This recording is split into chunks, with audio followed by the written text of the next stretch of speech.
के अनमोल वचन।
मालिक की प्यारी सत्संगतियों,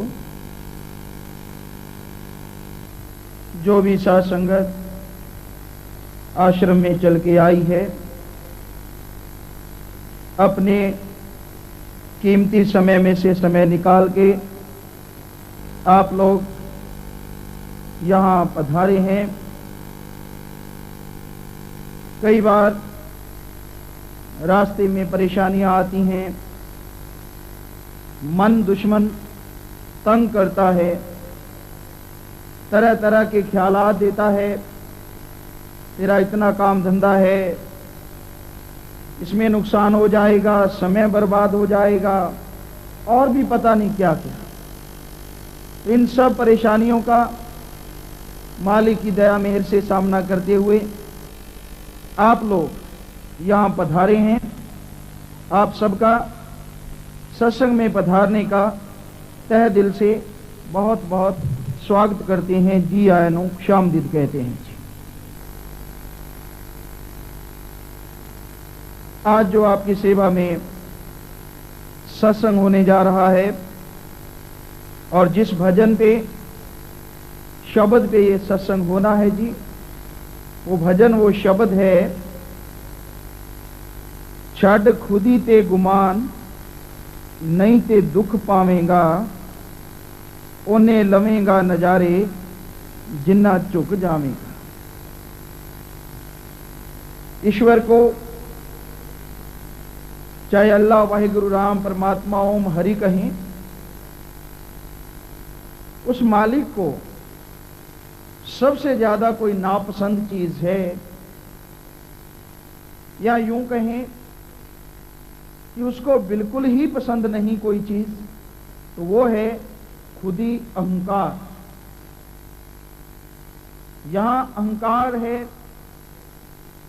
हौमे खुदी है, वहां पे सिवाय अग्नि के जो अंदर ही अंदर हौमे की जलती रहती है, अहंकार की जलती रहती है, और कुछ जीव को हासिल नहीं होता। मैं हौमे खुदी कहने से नहीं होती, अंदर दिल में होती है। अहंकार बहुत तरह का है। किसी को ऊंची जात का, ऊंचे धर्म का, ज्यादा अकल चतुर होने का, किसी को जमीन जायदाद पैसे का, और किसी को मन का सूक्ष्म अहंकार होता है। ये अहंकार बुरा ही बुरा है। अहंकार को मार हमेशा पड़ती आई है और पड़ती ही रहेगी। हे इंसान, तू अहंकार करता है धन दौलत पे, बाल बच्चों पे, तो भाई रावण की मिसाल देख, उदाहरण देख। उसके पास कोई कमी नहीं थी, सब कुछ था। जितनी तू कल्पना करे शायद उससे भी बढ़ के था। इंसान आज इंसान के पास अगर 20-30 तोले सोना हो जाए, कुछ लाख रुपया हो जाए, तो कदम जमीन पे रखता है अकड़ अकड़ के, झुक के नहीं। यही सोच के चलता है कि इंसान तो मैं ही हूं, बाकी के कीड़े मकोड़े हैं। ए भाई, तेरे पास थोड़ा सा सोना, कुछ लाख रुपए हैं। अरे रावण के पास सारी लंका सोने की थी और रुपए पता नहीं कितने होंगे, कहने सुनने से परे। सोना, चांदी, हीरे, जवाहरात, कहने सुनने से परे। फिर तू अहंकार करता है अपने बच्चों का। मेरे इतने बच्चे हैं, इतना बड़े परिवार है, भाई हैं, मैं किसी से क्यों झुकूं? मैं तो किसी से नहीं डरता, सबको दबा लूंगा, सबको झुका लूंगा। ये भाई, तेरे 8-10 होंगे, ज्यादा से ज्यादा 15 होंगे, भाई बच्चे सारे मिलके। लेकिन रावण के पास जितने थे, तू कभी कल्पना में भी नहीं सोच सकता कि तेरे उतने हों। 1 लाख पूत, 1.25 लाख नाती, 2.25 लाख परिवार था अपना अपना ही। तो भाई, अगर तू ये कहता है कि मुझमें अकल चतुर बहुत ज्यादा हूं, मैं अकल बहुत ज्यादा है मुझमें, मैं बहुत ज्ञानी हूं, समझदार हूं, ज्ञान गोष्ठ मुझे बहुत आता है, तो रावण चारों वेदों का टीकाकार पंडित। चारों वेदों पे उसने टीका टिप्पणी की थी, व्याकरण में और हर तरह से। इस तरह से भी वो आगे तेरे से। अगर तू सोचता है कि आज साइंस ने बहुत तरक्की की है और तू अपने आप को वैज्ञानिक समझता है, तो भाई रावण जितना बड़ा वैज्ञानिक था उतना तू शायद ही हो। क्योंकि इतिहास में दर्ज है ये कि रावण जब चाहता था बरसात करवा लेता था, और आज वालों से अभी तक सो संभव नहीं हुआ कि जब चाहे बरसात करवा लें। एक बार 70 और 80 के दशक के बीच शायद कोशिश हुई थी कि बादलों में जाके अमोनिया गैस या कुछ ऐसा छोड़ा जाए जिससे बरसात हो जाए। बहुत पेट्रोल पे खर्चा आया, गैसें वगैरह छोड़ी गई, बरसात हुई, लेकिन चंद बूंदें पड़ी, बादल आगे सरक गए, खर्चा लाखों का और फायदा 1 नए पैसे का ना हुआ। तब से चुप होके बैठ गए, और वो जब चाहता था तब बरसात करवा लेता। ये सोलर कुकर आए अभी काफी समय हुआ है, लेकिन रावण के समय उसने खुद सोलर कुकर बना रखे थे, जो सिर्फ सूरज से ही नहीं चंद्रमा से भी काम करने वाले थे। क्योंकि इतिहास में आता है कि उसका खाना जो है, भोजन है, चंद्र सूरज बनाते थे। ये तो हो नहीं सकता कि सूरज नीचे उतर आए, बाकी अंधेरा हो जाए और सूरज कहे बोल भाई कहाँ खाना बनाना है। ये तो संभव नहीं। हाँ, अगर इस दृष्टिकोण से देखें कि उसने ऐसा कुछ इजाद किया होगा जिससे वो काम ले लेता, तो इस सारे नजरिए से देखें तो वो आगे ही आगे था। साइंस में, दौलत में, बाल बच्चे परिवार में, अकल चतुराई में, पर वो मरा क्यों? वैसे तो हर किसी ने मरना है एक ना एक दिन, पर उसके साथ हादसा हुआ। कैसे? उसे अहंकार हो गया कि मौत तो मेरे पांव के नीचे है, मौत मेरा क्या बिगाड़ लेगी, काल मेरा क्या बिगाड़ सकता है। और जब उसे अहंकार हुआ, सीता जी को उठाया, आगे क्या हश्र हुआ आप जानते हैं। 1 लख पूत 1.25 लाख नाती, तेरा बन घर दिया न बाती। तो ये इंसान, फिर तुझे किस चीज का अहंकार है? तू कैसे सोचता है कि तू बचा रहेगा अहंकार में रह के? ये अहंकार इंसान को अंदर ही अंदर जलाता रहता है, अंदर ही अंदर तड़पाता रहता है। इसलिए संत फकीर ये आवाज देते हैं कि भाई अहंकार ना करो, खुद ही छोड़ो। अगर आप अपने अंदर से अहंकार दूर करोगे, मैं को मिटाओगे, तभी वो तू परमात्मा के दर्शन दीदार के लायक आप हो पाओगे। जैसे कोई भी बर्तन है भाई, अगर वो पानी से लबालब भरा हुआ है, उसे बरसात में रख दें तो क्या बरसात का पानी उसमें समाएगा? नहीं समाएगा, क्योंकि वो तो पहले से ही लबालब भरा हुआ है। चाहे अमृत की बरसात हो तो भी नहीं उसमें समाएगा।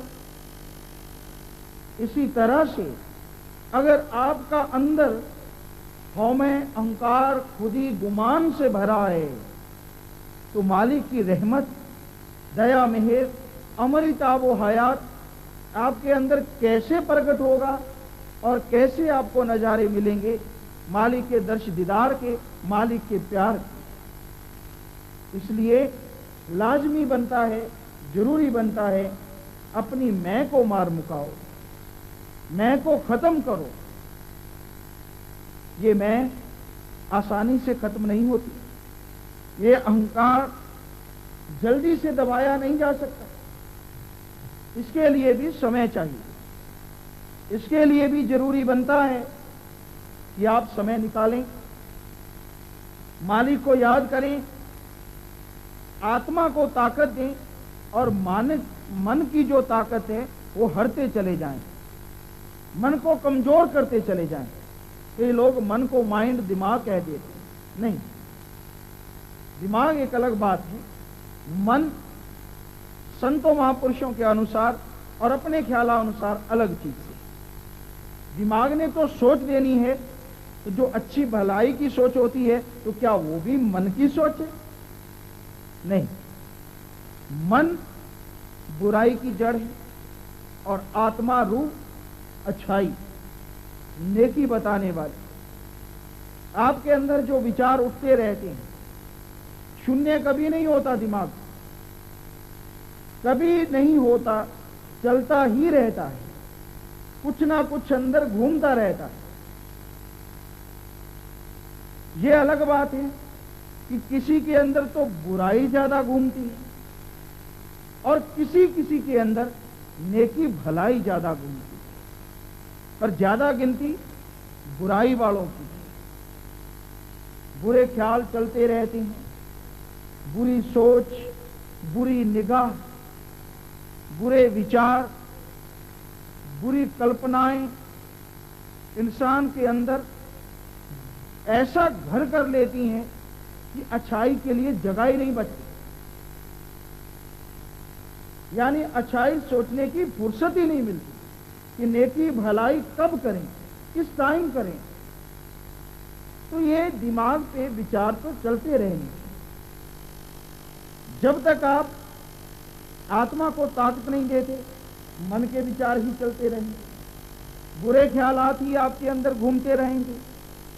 अगर आप आत्मा को खुराक देते हैं, आत्मिक शक्ति आपके अंदर बढ़ती चली जाती है, तो बुरे विचार घटते चले जाएंगे, कम होते चले जाएंगे। लेकिन आत्मा की खुराक अगर कोई चीज है सारी दुनिया में, तो वो है राम नाम की युक्ति, अल्लाह वाहिगुरु राम परमात्मा ओम हरि गॉड को याद कर, क्योंकि आत्मा उसी की अंश है। जब हम मालिक का नाम लेते हैं तो आत्मा को ताकत मिलती है। दूसरे शब्दों में हम आत्मा को खुराक खिला रहे हैं तो आत्मा बलवान होगी। विचार तो चलेंगे ही, लेकिन अब परिवर्तन आ गया। बुराई की जगह पे अच्छाई ने घर कर लिया। बुराई खत्म होना शुरू हो गई और अच्छाई बढ़ना शुरू हो गई। और जो जो अच्छाई नेकी आपके अंदर बढ़ती जाएगी, सिमरण आप करते जाएंगे, तो इसकी लज्जत, आनंद, खुशियां आपको भी मिलेंगी और जिस वातावरण में आप रहते हैं, आपका यानी परिवार या संगी साथी, उनको भी खुशियां मिलना शुरू हो जाए। क्योंकि संग का रंग जरूर चढ़ता है। जैसा करो संग वैसा चढ़े रंग। बुराई का करो तो बुरा चढ़ जाएगा भाई, अच्छी भलाई नेकी का करो तो वो रंग चढ़ जाएगा। तो यही जरूरी है कि आप अगर अपने बुरे विचारों से निजात, आजादी हासिल करना चाहते हैं, अगर आप खुदी गुमान को खत्म करना चाहते हैं, तो मालिक के नाम का सहारा लो। वही एक ही दवा है जो आपके बुरे विचारों को अंदर से खत्म कर देगी। आपके अहंकार, हौमे खुदी को वो खत्म करती चली जाएगी। मालिक का प्यार, मोहब्बत, नेकी, भलाई, अच्छे कर्मों की प्रेरणा आपके अंदर आती चली जाएगी। जिन विचारों की वजह से आपको टेंशन थी, बोझ था दिमाग पे, आप तड़प रहे थे, दुखी हो रहे थे, नाम के सिमरण से, नाम के सिमरण से जाप करना जरूरी है। जाप करने से ये सब गम चिंताएं दूर हो जाएंगी और आपका हृदय, आत्मा पाक साफ पवित्र होती जाएगी और मालिक के दर्शन दीदार के काबिल लायक बनती जाएगी। यही बेपरवाही परम पिता शास्त्र नाम सिंह जी सच्चे मुर्शिद मालिक ने हमें बताया जी, छड़ खुदी ते गुमान नहीं ते दुख पावेंगा। ये इंसान अहंकार, हौमे, त्याग नहीं, इनकी वजह से दुख उठाना पड़े। इस बारे में जो फकीरों ने लिखा है, बताया है, सतगुरु तेरा ही आसरा, अहंकार जहाँ अभिमान प्रभु को नहीं भाता, वो अपनी सारी बरकतें ऐसे पुरुष को बख्शता है जिसका मन नीचा है और निम्रता से भरपूर है। पानी टीलों पर नहीं ठहरता, वो हमेशा नीची जगह की तरफ मुंह करता है और वहाँ ही ठहरता है। जो नीचा है वो पानी भरकर पीता है, पर ऊंचा प्यासा ही चला जाता है। कबीर साहब जी फरमाते हैं, ऊंचे पानी ना टिके, नीचे ही ठहराए, नीचा होए तो भर पिए, ऊंचा प्यासा जाए। ओने लमेगा नजारे जिन्ना झुक जावेगा। झुकने से मतलब ये नहीं कि कोई डरना है या डरपोक होना है। झुकने से यहां मतलब है दीनता, नम्रता धारण करना। और सादे शब्दों में कहें तो आपकी जुबान पे मिठास हो, आपके दिल में मिठास हो, आपका व्यवहार बिल्कुल सच्चा हो। किसी से बोले तो प्यार से बोलें, और प्यार से बोलना ही नहीं बल्कि प्रेम से अंदर सोचें भी, सबके भले की बात। इसको दीनता, नम्रता कहते हैं। दीनता, नम्रता ये नहीं कि डरते रहना किसी से। डरना है तो इस मालिक से डरो, उस प्रभु वाहिगुरु अल्लाह राम से डरो। क्योंकि वो जर्रे जर्रे में है, आप सबके अंदर है। अगर आप उससे डरते हैं और ये भी मानते हैं कि वो कण कण में है, तो आप कभी बुरा काम नहीं करेंगे। क्योंकि जब भी बुरा करने लगोगे तो आपको ये एहसास होगा, आत्मा की आवाज आएगी कि भाई मालिक वाहिगुरु अल्लाह राम तुझे देख रहा है, वो तो तेरे अंग संग है, उसके बिना तो जमी आसमां में कोई जगह है ही नहीं, वो तो हर जगह मौजूद है। जब ऐसा ख्याल आएगा तो आप वो बुराई करने से बच जाएंगे। नहीं तो ये मन बुराई में ही ज्यादा फंसाता है। कहता करके देख ले, फिर देखा जाएगा जो होगा। फिर जो होगा देखेगा क्या, देखेगी तो दुनिया। तू तो कर चुका, क्योंकि बुराई का फल मिलता जरूर है। चाहे आप नेकी करो चाहे बुरा करो, उसका फल आपको भुगतना पड़ेगा। बहुत सा फल तो इसी जिंदगी में और बकाया आत्मा के साथ लेखा जोखा अवश्य होगा, जरूर लिया जाएगा। तो हे इंसान, झुके चल, दीनता नम्रता से चल, किसी को तड़फाना, किसी को दुख ना दे। भाई तेरा फर्ज तो ये है किसी दुखी की मदद करे, सहायता करे, जितना हो सके दूसरों के गम दुखों में शरीक हो, शामिल हो, और अपनी भाषा से, अंदरूनी प्रेम प्यार से उस इंसान का, पशु पक्षी का, जीव जंतु का दुख दर्द दूर करने की कोशिश कर। जितना तू कोशिश कर सकता है अपने शरीर के द्वारा, बाकी वो मालिक जाने। लेकिन तूने जो दुख सुख में शरीक होके किसी की मदद की है, किसी का भला किया है, दुनियादारी के लोग चाहे तुझे फल दे ना दें, लेकिन वो परमात्मा, वो मालिक आत्मिक शांति के रूप में तुझे फल जरूर देगा, तुझे खुशियां जरूर देगा। और उन खुशियों को हासिल करके तुझे ऐसा महसूस होगा कि इतनी जिंदगी ऐसी अमृत रूपी खुशियों के बिना क्यों गुजारती, कैसे गुजारती। तो भाई ऐसी खुशियां, ऐसा आनंद, अमृत आबो हयात आपके अंदर लबालब भरा हुआ है, लेकिन गांठ पड़ी हुई है हौमे खुदी की। भीखा जी कहते हैं, भीखा भूखा को नहीं, सबकी गठड़ी लाल, गिरा खोल नहीं जानते, ताते भय कंगाल। इस सब के अंदर मालिक का नूरे जलाल है, अमृत है, हरी रस है। कोई मालिक के नूरे जलाल के बिना नहीं है, पर गिरा खोल नहीं जानते। मन माया की, अहंकार की, काम वासना, क्रोध लोभ मोह, इन सब की गांठ पड़ी हुई है। ये गांठ खोलनी नहीं आती, और अपने अंदर सब कुछ होते हुए भी इंसान कंगाल बना हुआ है, गम चिंताओं में डूबा हुआ है, परेशानियों में जिंदगी ऐसे व्यतीत करता है जैसे कोई मजबूरी में जिंदगी गुजार रहा हो। ये इंसान, ये दुनियावी रस तो कुछ भी नहीं। चाहे मिठास है, जीवा का स्वाद, इंद्रियों के भोग विलासों का स्वाद,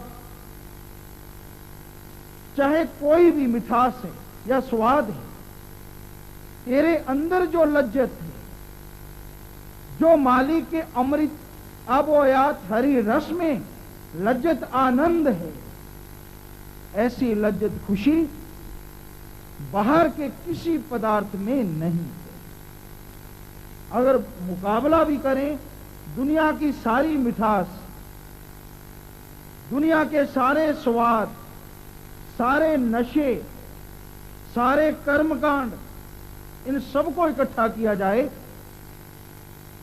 दूसरी तरफ मालिक के हरि रस में गुजरा एक पल, इनका आपस में वर्णन करें तो हरि रस परमात्मा मालिक के दर्शन दीदार में गुजरा एक पल के सामने ये सारी मिठास, सारे स्वाद, सारे कर्मकांड, सारे नशे तुच्छ हैं, जीरो हैं। इतना आनंद है राम नाम में, ऐसी लज्जत है, ऐसी मस्ती है, ऐसी खुमारी है। और कितनी अजीब बात, ये सब आपके अंदर है, जिसमें एक नया पैसा नहीं लगना, कोई धर्म जात मजहब नहीं बदलना, लेकिन सच्चे दिल से भक्ति करके, इबादत याद करके इस अमृत रस आबो हयात को इंसान पी सकता है, इसका पान कर सकता है। इसलिए भाई, हमें अहंकार छोड़, दीनता नम्रता धारण कर, फिर देख इतना आनंद, इतनी खुशियां आएंगी जो कहने सुनने से परे है। तो साथ साथ भजन चलेगा, साथ साथ आपको बताते चलेंगे जी। तो भजन है, छड़ खुदी ते गुमान नहीं ते दुख पावेगा, ओने लवेगा नजारे जिन्ना चुक जावेगा, जिन्ना चुक जावेगा। चलो जी।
जोने लग के प्यारे ओ सारे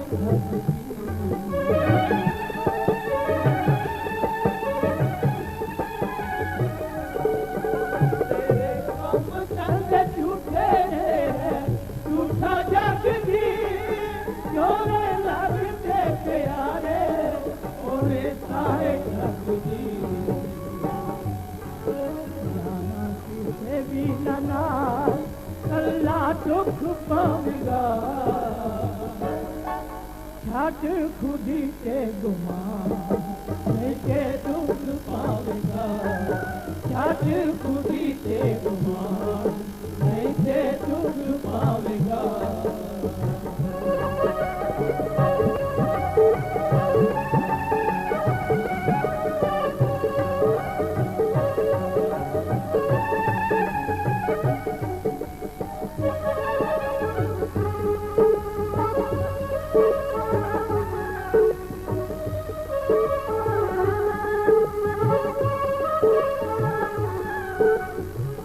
माया रंग के परंगी तेरा मन मोलिया आया लैन की पीछे से जरा सोच खोया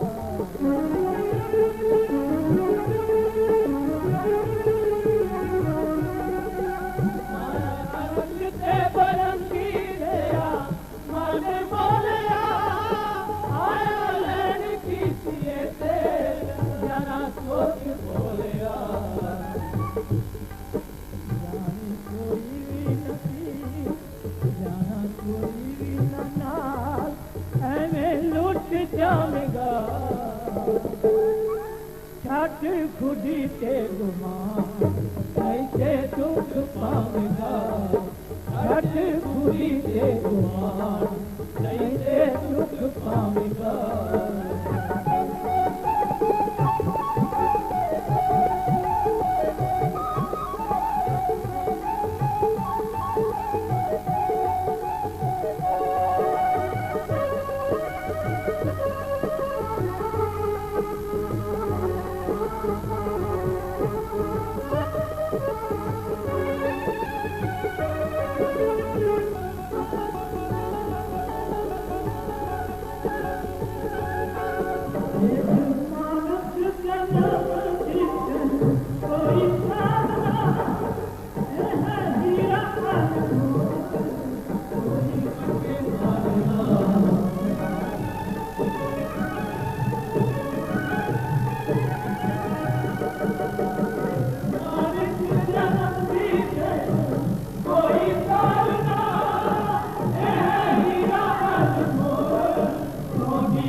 हाँ जी, भजन में आया तेरे कम धंधे झूठे ते है झूठा जग जी, जो ने लग दे प्यारे ओने सारे ठग जी, जाना किसे बिना नाल इकल्ला दुख पावी। यहाँ पे जो कुछ भी तू बनाता है, बनाता जा रहा है और बना के चला जाए। जब तू इस दुनिया में आया साथ कुछ लेके नहीं आया, यहीं पे बनाया सब कुछ, और जब जाएगा यहां का बनाया हुआ यहीं पे छोड़ के चला जाए। हालांकि एक बात है, आत्मा जब दुनिया में आती है तो यह शरीर लेके आता है, इंसान का शरीर मिलता है, लेकिन जब आत्मा जाती है तो ये शरीर भी साथ नहीं जाता, इसको जला दिया जाता है, दफना दिया जाता है। तो फिर यहां पे जो कुछ तू बनाता है उनके लिए अत्याचार क्यों, उनके लिए पाप जुल्म क्यों? बनाता तो इसलिए है ना कि यहां पे रहने के लिए, गुजारे के लिए कुछ ना कुछ करना पड़ता है, पर यकीन मानिए गुजारे के लिए अत्याचार, जुल्म, रिश्वतखोरी, ठगी, बेईमानी, इन सब के बिना भी गुजारा बहुत बढ़िया और कमाल का चल सकता है। लेकिन तू तो कहता है कि ऐसा करूंगा नहीं तो खाने के शायद लाले पड़ जाए। नहीं भाई, ये तेरा भ्रम है। अरे ऐसा भी क्या खाना जिसमें किसी गरीब का खून हो, ऐसा भी क्या खाना जो अत्याचार, जुल्म, ठगी, बेईमानी से कमाया। ये बेईमानी करने वाले, ठगी, रिश्वतखोरी, भ्रष्टाचार वाले सज्जन बैठे हो तो बुरा मत मानना। आपको लगता है ऐसा होता है जी कि हमने क्या किया है, 5-10 हजार रुपया ही लिया है ना, और तो कुछ नहीं किया। अरे तेरे को रुपया देने के लिए उस इंसान का क्या हाल हुआ, कभी उसके घर में जाके देखना। तू तो लेके आराम से बैठ गया, मैंने कोई क्या किया। ये तो रीत है, इसके बिना तो काम चलता नहीं। अरे भाई, एक बात चाहे हमसे लिख के ले ले, चाहे तू लखपति बन जाना, करोड़पति बन जाना, बेईमानी, अत्याचार, जुल्मों सितम की कमाई तुझे आत्मिक चैन कभी नहीं लेने देगी, आत्मिक शांति तुझे नसीब नहीं होगी। पर चक्कर एक और, दूसरे की थाली में लड्डू बड़ा नजर आता है। जो गरीब होते हैं वो सोचते हैं वो तो कारों पे ऐश उड़ा रहे हैं, हमारा तो बुरा हाल है। और जो अमीर होते हैं वो सोचते हैं लोग तो हवा में उड़ रहे हैं, हम धरती पे घूम रहे हैं। हवा में उड़ने वाले सोचते हैं लोग चंद्रमा पे बैठ गए, हम अभी तक गए ही नहीं। यानी इच्छाएं भरती नहीं, ये तो बढ़ती चली जाती हैं। एक बार सत्संग था मध्य प्रदेश में, शायद ख्याल में नहीं है जी, काफी समय की बात है। शाम का समय था और हक हलाल की बात हमने सुनाई, सत्संग हो गया मुकम्मल। उसके बाद जंगलों में, यहां भी जगह मिल जाती है, खेतों में साथ संगत जो होती है वो तंबू लगा लेती हैं और वहीं पे ठहरते, आराम करते हैं, अपना खाना खाते हैं। तो वहां पे रुके हुए थे, तो उस नगर के कुछ सज्जन आ गए। हिंदू भाई भी थे, मुस्लिम सिख भाई भी थे, हो सकता है ईसाई भी उनमें से हों।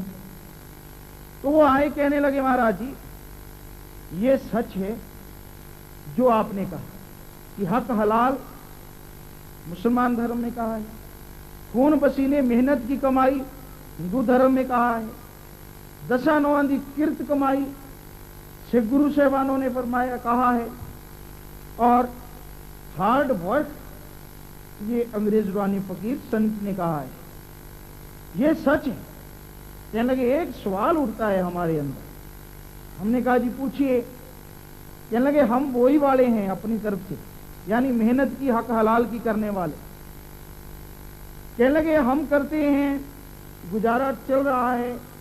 लेकिन जो ठगी बेईमानी करते हैं वो रातों रात महल बना लेते हैं, उनके गाड़ियां आ जाती हैं। ये क्या कारण है? हमें तो बहुत देर हो गई हक हलाल की खाते खाते, हमारे पास तो वो सब नहीं आया जल्दी से।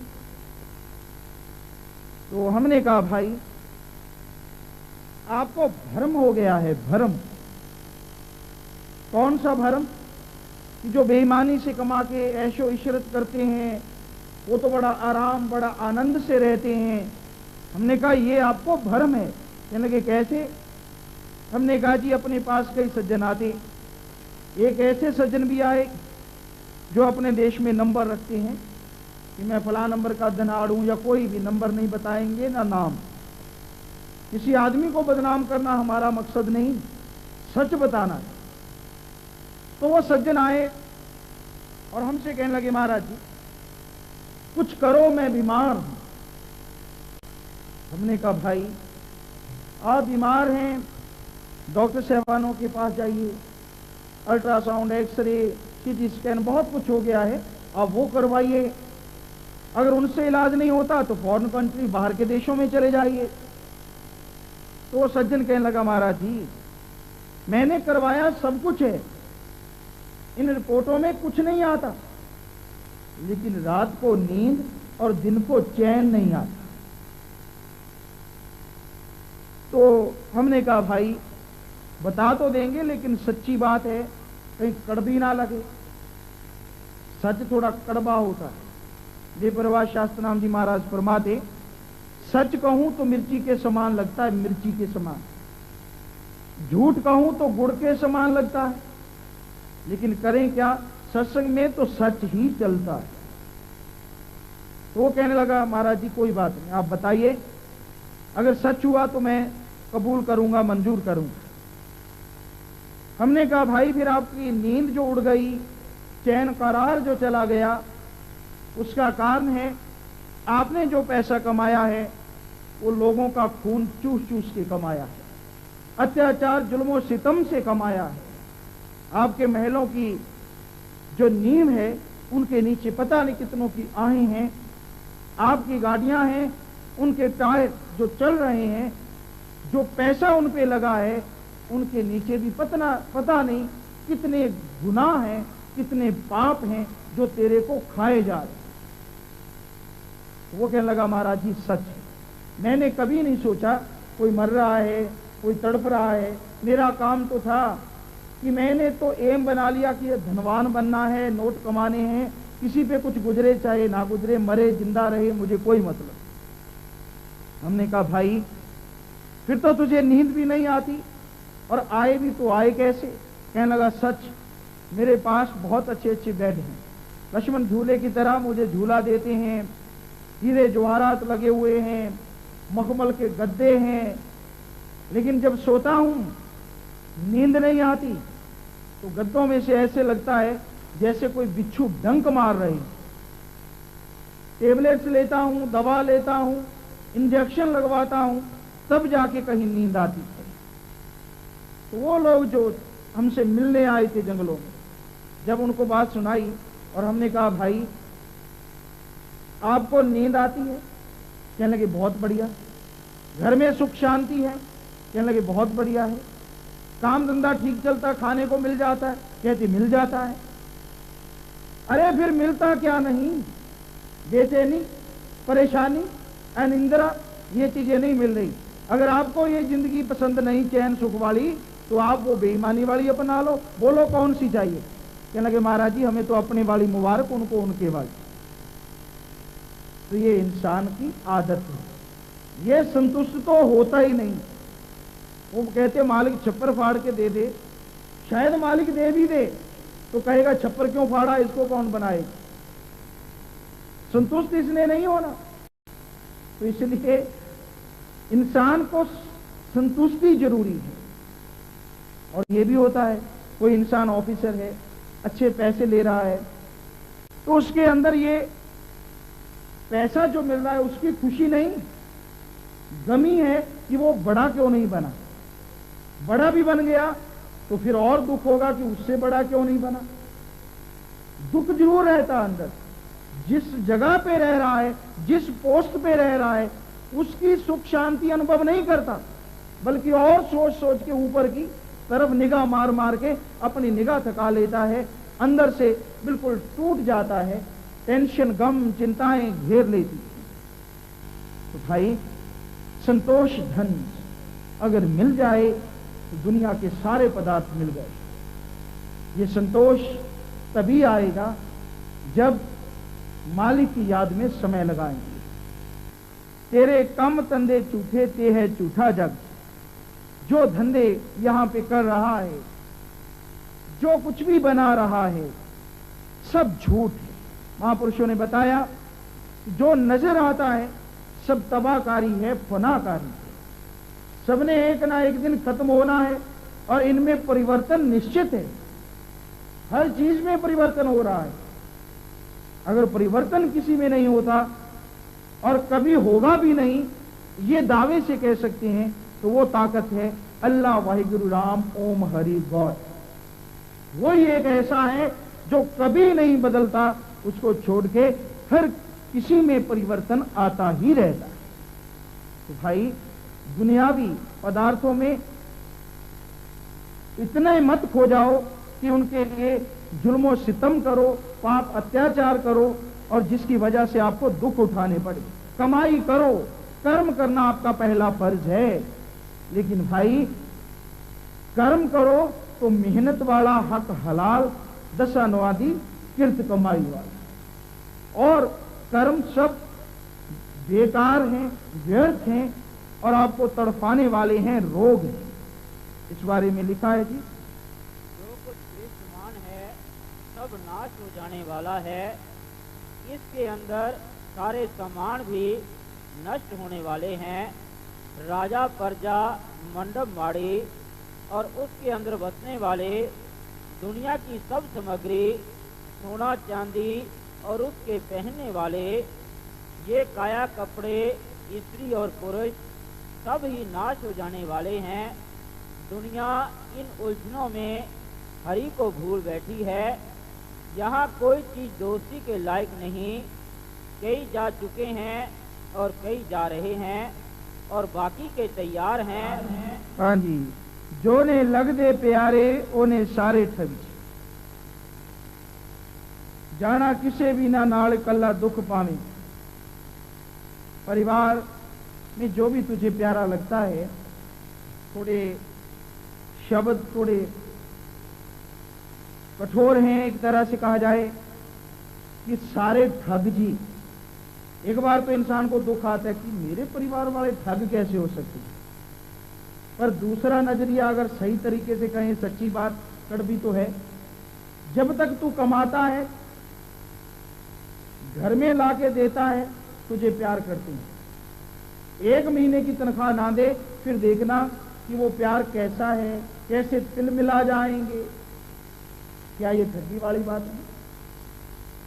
वो कहते हैं हमें तो लाके दे, कहीं से भी लाके दे, हमने तो खाना है। और तुझे भी होता है कि ये तो छोटे हैं, ये तो मेरे से खाएंगे। जब तक आप उनका काम धंधा करते हैं, वो आपको प्यार करते हैं। जैसे ही आपकी रिटायरमेंट हो गई, काम धंधा बंद, तो प्यार वाला मामला भी बंद।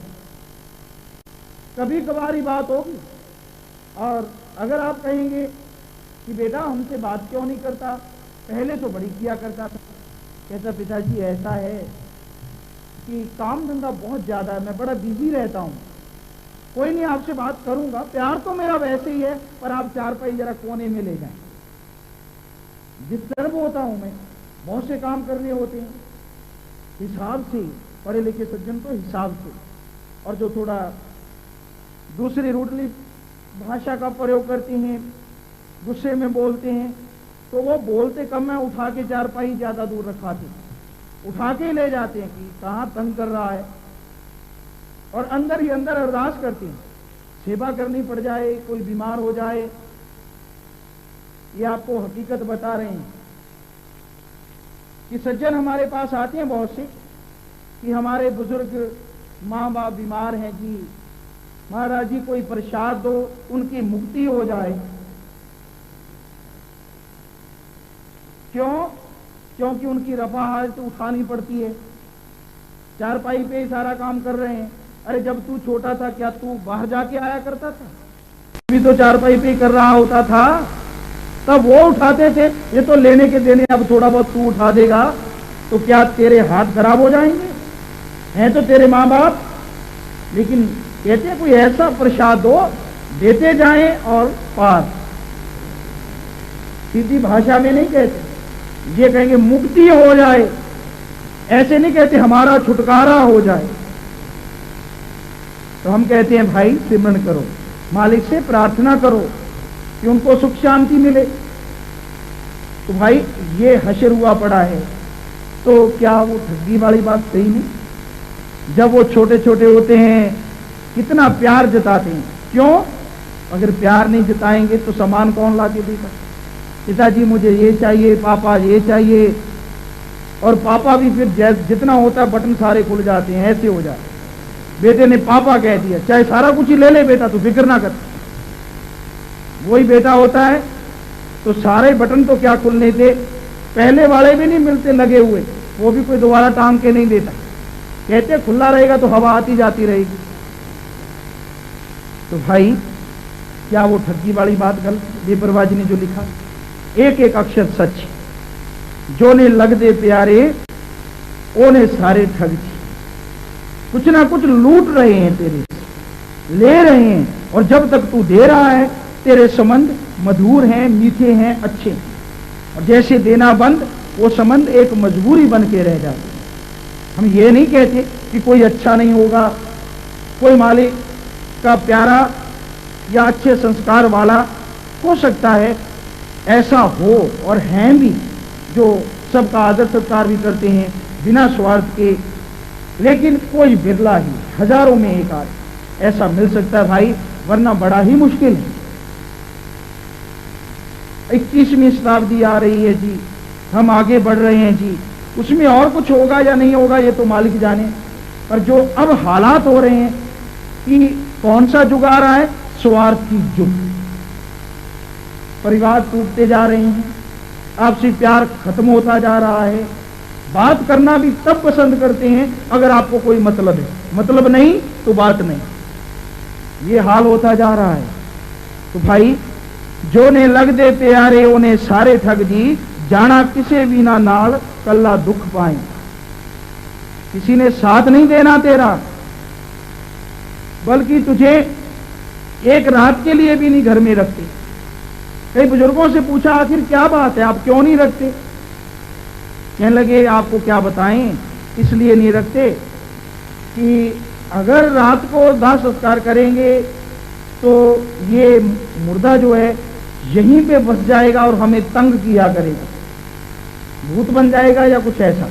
जरा सोचिए, बड़ा कुछ बनाया, बड़ा सामान बनाया जी, लेकिन वो आपको एक दिन एक रात के लिए घर में रखने को तैयार नहीं कि कहीं कुछ करना दे, कुछ बन ना जाए। इसलिए भाई ये जो नजर आता है सब झूठ है, कुछ साथ जाने वाला नहीं। माया रंग ते बरंगी तेरा मन मोलिया, आया लैन किसी एथे जरा सोच भोलिया, जानी कौदी भी ना नाल एवें लुट जावेगा। माया के बारे में बताया है। परम पिता क्या सतनाम सिंह जी महाराज फरमाते हैं, माया दे रंग रूप ਨੂੰ ਤੱਕ ਕੇ ਜਿਹੜੇ ਬੰਦੇ ਭੁੱਲ ਗਏ, ਅੰਬਰੋਂ ਟੁੱਟੇ ਤਾਰੇ ਵਾਂਗੂ ਮਿੱਟੀ ਦੇ ਵਿੱਚ ਰੁਲ ਗਏ। ਧੀਆਂ ਪੁੱਤਰ ਤੇ ਘਰ ਵਾਲੀ ਪਾਪ ਜਿਨ੍ਹਾਂ ਲਈ ਕਰਦਾ ਏ, ਬਲ ਛਲ ਕਰਕੇ ਦਿਨ ਤੇ ਰਾਤੀ ਪੇਟ ਜਿਨ੍ਹਾਂ ਦੇ ਭਰਦਾ ਏ। ਲੱਖ ਕਰੋੜੀ ਮਾਇਆ ਜੋੜੀ ਹੌਲ ਦਿਲਾਂ ਵਿੱਚ ਪੈਂਦਾ ਏ, ਧਰੀ ਤਰਾਈ ਰਹਿੰਦੀ ਇੱਥੇ ਸਾਰ ਨਾ ਕੋਈ ਲੈਂਦਾ ਏ। ਇਸ ਮਾਇਆ ਨੇ ਇੱਥੇ ਰਹਿਣਾ, ਨਾਲ ਨਾਮ ਨੇ ਜਾਣਾ ਏ। शाह सतनाम जी देना दान नाम दा, जिसने अंत छुड़ाना है। माया रंग ते बरंगी तेरा मन मोलिया, आया लैन किसी एथे जरा सोच भोलिया, जानी कौडी भी ना नाले में लुट जावेगा। दौलत जो देखने में आती है, एक तो माया का ये रूप है, जमीन जायदाद, कोठियां, बंगले, बगीचे, धन दौलत, ये सब और दूसरा है अप्रत्यक्ष, आपकी आंखों पे पर्दा चढ़ा हुआ है। दुनिया में जो सच है ये पर्दा परिवर्तन करके झूठ दिखाता है, दुनिया में जो झूठ है ये माया का पर्दा परिवर्तन करके सच दिखाता है। मालिक अल्लाह वाहिगुरु राम का नाम सच, आत्मिक शांति, चैन, दुख, गम, चिंताएं, शारीरिक आत्मिक रोग सब मालिक के नाम से कटते हैं। अजमा अजमा के देखा है। तो इसे तो कहता है कि ये बेकार की चीजें हैं, फालतू की लेक्चरबाजी है। लेकिन हर कोई यहां पे आता है, आपका बाप दादा भी आए, यहां पे बना जाते हैं और यहीं छोड़ के चले जाते हैं। बिल्कुल झूठ है। आप देखते जानते भी हैं, फिर भी आप सारा दिन सारी रात इन्हीं काम धंधों में फंसे रहते हैं कि ये सारा अपना बना लो। ये सारा झूठ होते हुए भी आपको सच लगता है कि मेरा अपना वो अपना बन जाएगा। तो ये माया का पर्दा है। तो ये जो माया है ये इंसान को बुरी तरह से भरमा रही है। और जो प्रत्यक्ष में नजर आती दौलत, इसके लिए तो आप जानते हैं, बेटा बाप को मार देता है, भाई भाई को मार देता है, कोई ताक पे रख देती है। दूसरे शब्दों में ये कहें, दीन, ईमान, मजहब, धर्म, मालिक अगर कोई बन चुका है आज की इंसानियत में तो वो है पैसा, दौलत। सच्चाई तो यही है। इसके लिए इंसान किसी हद तक गुजर सकता है, इसके लिए कोई किसी को कब भी मार सकता है, इसके लिए सब रिश्ते नाते ताक पे रख सकता है और इसके लिए भगवान को भी झुठला सकता है। तो भाई ये पैसा, ये दौलत कभी किसी के साथ नहीं गई और ना ही जाएगी। इनके लिए अत्याचार जुल्म ना कर भाई। माया होई नागनी जगत रही दहकाए, जो इसकी सेवा करे उसको ही ये खाए। नागनी की भांति है माया, किसी के पास हमेशा नहीं रहती। और जो इसकी सेवा करे, नागनी को दूध पिलाया, पता नहीं वो कब डंक चला दे, हो सकता उसके प्यार करने का अंदाज हो, पर उसने तो प्यार का अंदाज दिखा दिया, तेरा तो काम हो जाएगा, जहर भर जाएगा अंदर। उसी तरह से भाई ये माया इकट्ठी करता जाता है, पैसा पैसा, रुपया रुपया जोड़ता चला जाता है और जब घाटा पड़ जाता है एकदम से तो इसका डंक चल जाता है। कोई आधा पागल, कोई पूरा पागल, कोई पारी हो जाता है। हाय माया, हाय दौलत, ना नींद, ना रोटी खाता है, ना नींद लेता है, चिल्लाता रहता है। ऐसे बहुत से सज्जन मिले, भाई भाई में दरार पैदा कर देती है ये दौलत, तड़पा तड़पा के मारती है ये दौलत। और हमने ये देखा है, सभी धर्म की बात तो है ही है, चलो सत्संगी परिवारों में भी इतना समझाते हैं कि ये सब कूड़ है जी, ये सब झूठ है जी। बहुत से ऐसे सज्जन जो अपने आप को भक्त कहलवाना पसंद करते हैं, लेकिन जब दौलत की बात आती है तो आगे से भक्त वाले पे ठप्पा लगा देते हैं कि इसे हटा दो, मुझे तो दौलत चाहिए, कि भक्त के बिना ही सार लूंगा पर दौलत के बिना मर जाऊंगा। देखे ऐसे सज्जन, प्रेम प्यार से समझौता कर लो भाई, ना हम तो डेरा छोड़ देंगे। कि अरे भाई, मालिक का नाम लेना क्यों छोड़ोगे, माया मत छोड़ो, आपकी नहीं दिल मानता पर ये तड़पाएगी जरूर। तो भाई इस तरह का माहौल बन चुका है, ये हाल हो चुका है इंसान का। तो मेहनत से करने से या हक हलाल की कमाने से कोई संत, कोई फकीर नहीं रोकता, लेकिन ये जायज तरीका अपनाते बहुत कम लोग, इन तरीकों पे चलते बहुत कम लोग। ज्यादातर मतलब परस्त हो गए हैं लोग। अपना मतलब निकालने के लिए किसी भी हद तक इंसान गिर सकता है, गिरते हुए देखा है और गिर रहा है। तो भाई इस माया के चक्कर में मत पड़िए, जुल्म सितम इसके पीछे मत कीजिएगा, क्योंकि माया ने यहीं पड़े रह जाना है और जुल्म सितम का हिसाब किताब आपको खुद को चुकाना पड़ेगा, देना पड़ेगा। एस मानस जन्म दी तेनू कोई सारना, ए है हीरा अनमोल कौडी वटे हारना, चला हथों गया तेरे बुक बुक रोमेगा। इस बारे में लिखा है, बताया है जी। मनुष्य जन्म दुर्लभ है, बार बार हाथ नहीं आता, यदि ये एक बार हाथ से निकल गया फिर बाद में बड़ा पछताना पड़ता है। कबीर मानस जन्म दुलंब है, हुए न बार बार, जो बन फल पाके भोए गिरे, बहुर न लगे डर, कौड़ी चुटकी फिर हाथ न आवे, अहला जन्म गवाया। इंसान का जो शरीर है, आपको कल भी कहा कि ये एक तरह से अजूबा है। उस कुदरत के कादिर वाहिगुरु अल्लाह मालिक परमात्मा का एक ऐसा कमाल का ये कृति है, नमूना है, जो कहने सुनने से परे है, बड़ा ही जबरदस्त है। हर जगह पे कर्मचारी थे, खाना चबाने के लिए अलग से हैं, निगलने के लिए अलग से हैं, उन्हें हजम करने के लिए अलग से हैं, ताकत अलग और फालतू अलग करने के लिए अलग से हैं। हर समय चलता रहे तू, हर समय तेरे में जान रहे, उसे चलाने के लिए अलग से तू सोच समझ सके और सारा काम सोच समझ से ही करे। इसके लिए कमाल का तुझे दिमाग और सबसे बड़ा दिमाग माइंड उस परमात्मा मालिक ने तुझे दिया है, और उसकी सुरक्षा के लिए जबरदस्त कब्ज खोपड़ी हड्डी के रूप में उसने निर्माण किया है, आदमी ने नहीं। तो अगर सारे को देखा जाए, बड़ा ही जबरदस्त शरीर, बड़ा ही कमाल का शरीर है। लोग फिर भी कह देते हैं भगवान नहीं, ऑटोमेटिकली बन गया। अरे ऑटोमेटिकली तो आपने कंप्यूटर बनाए हैं, कोई आदमी बना के दिखाओ। कैल्शियम है, कार्बन है, कुछ गैसें हैं, वो सारा सामान आप ले लीजिए जितना एक इंसान में होता है। साइंसदानों ने सामान निकाला है कि इतना होता है या इतने किलो होता है, ये सामान, इतनी गैसें होती हैं, सब निकाला गया एक मुर्दे के जिस्म से, देखा गया। तो वह वो सारा सामान आप ले लो और रिसर्च करने बैठ जाओ, तो आदमी बना के दिखाओ, मान जाएंगे कि आप में भी भाई कोई ना कोई करामात।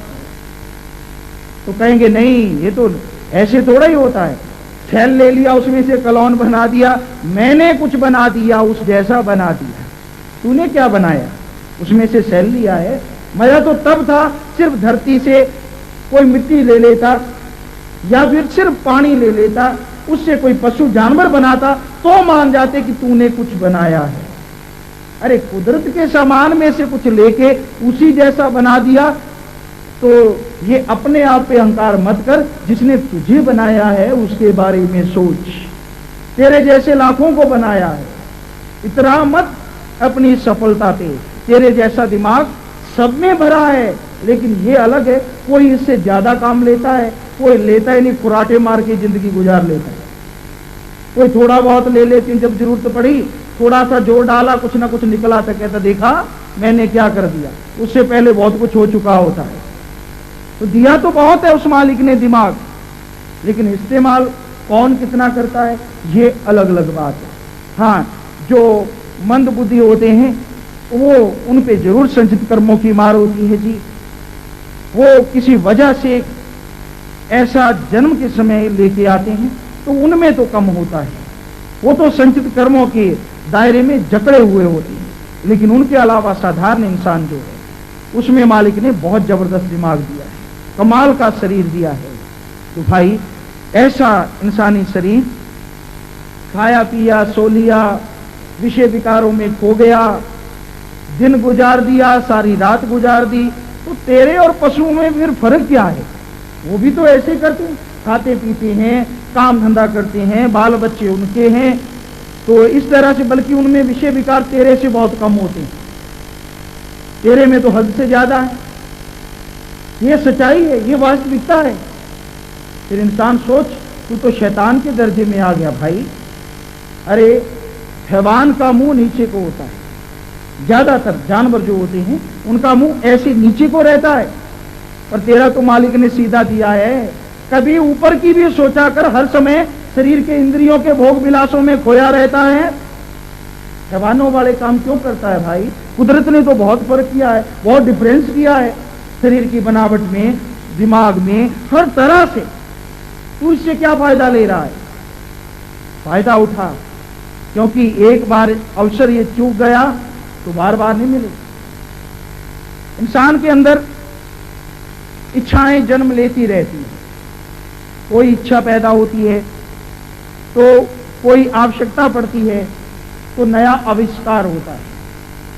आवश्यकता आविष्कार की जननी है, ये सच है। लेकिन ये भी तो सोच भाई कि जिसने तुझे बनाया, सूरज चंद्रमा को बनाया ही नहीं, उनको एक गति भी दी, उसी गति पे चलना है। अगर थोड़ा सा फास्ट हो जाए तो सारी गड़बड़ हो जाए, आप उसमें टकरा सकती हैं, धरती का बुरा हाल कर सकती हैं।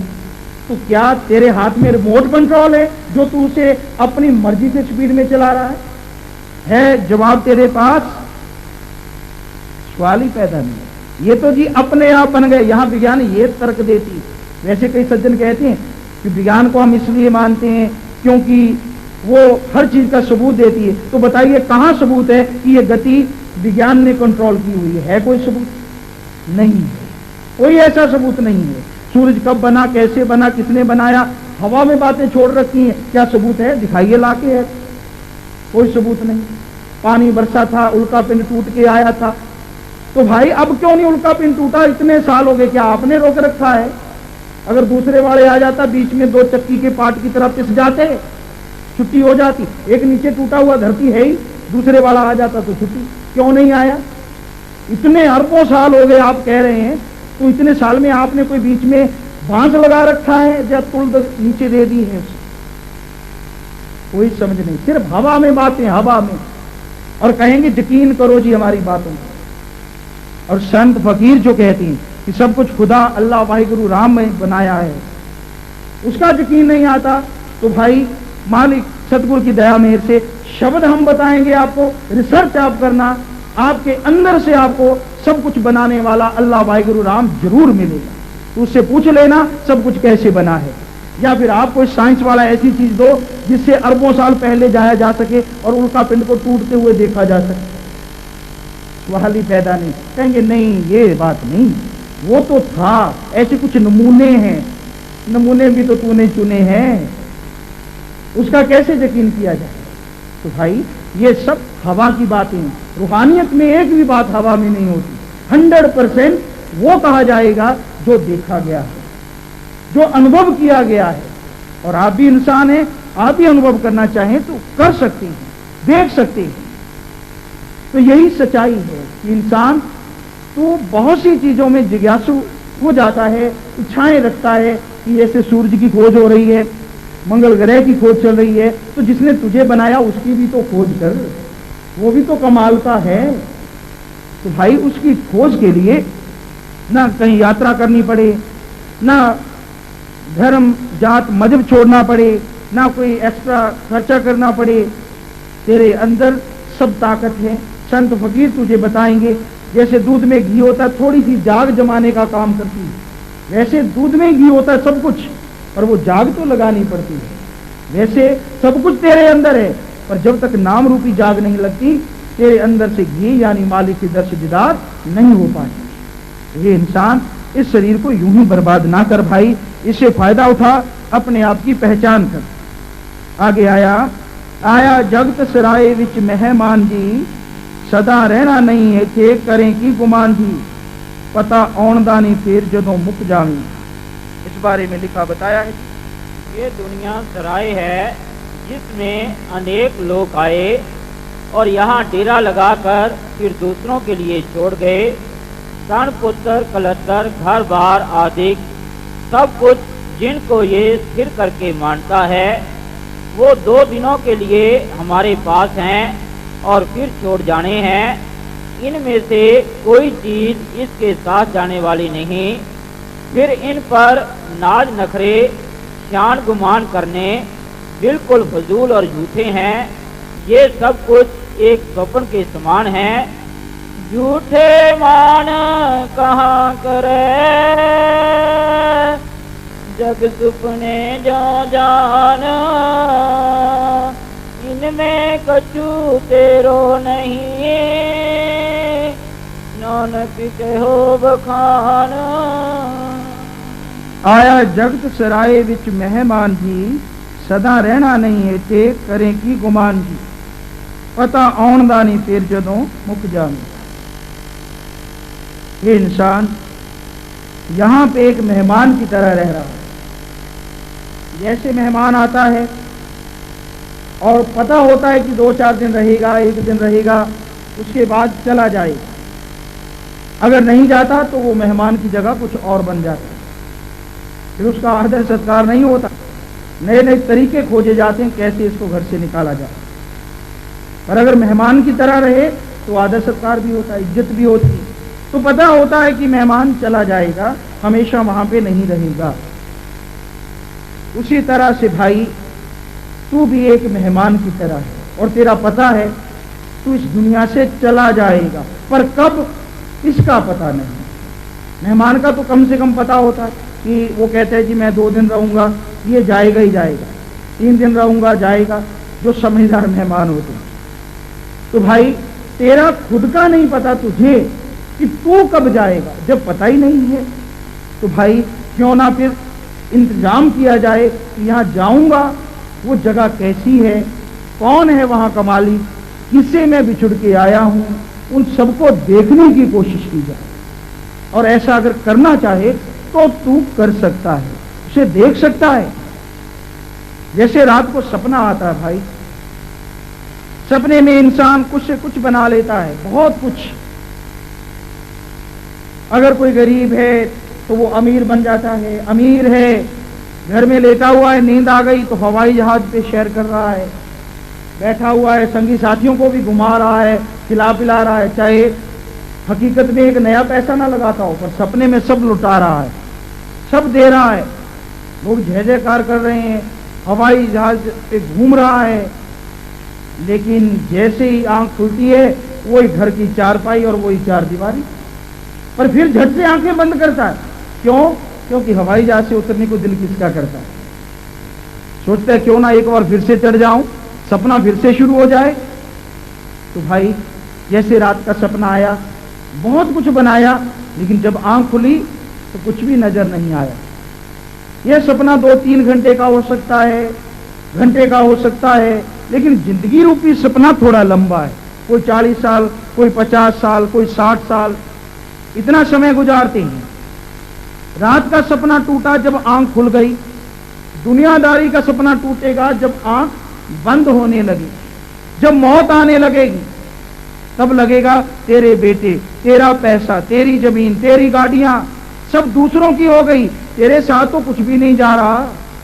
और एक समय ऐसा आएगा जब श्वास निकलने को होंगे, तेरा शरीर भी तेरा साथ छोड़ जाए।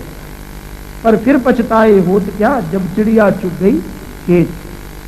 जब सब कुछ ही गवा बैठे, शरीर की तंदुरुस्ती, श्वासों की कीमत की पहचान ना की, तो भाई फिर कुछ नहीं बनता पछताने से, रोने चिल्लाने से। तो जो जैसे सपने में होता सब कुछ, उसी तरह से यहां बन रहा है और इसे छोड़ के ही जाना होगा। चाहे तू जितना मर्जी जबरदस्ती पकड़ लेना, दुनिया में तू काम करवा लेता है, किसी ऑफिसर से मेज के नीचे से देता, दाएं बाएं से देखे काम निकाल लेता है, घर में जाके देखे काम निकाल लेता है। पर तू सोचे कि जब मौत का एजेंट आएगा, कोई दूत आएगा, उसको भी मैं पैसा दे दूंगा, ये जमदूत भाई ये ले 2 लाख रुपया, तू भी ऐश कर और मुझे भी रहने दे।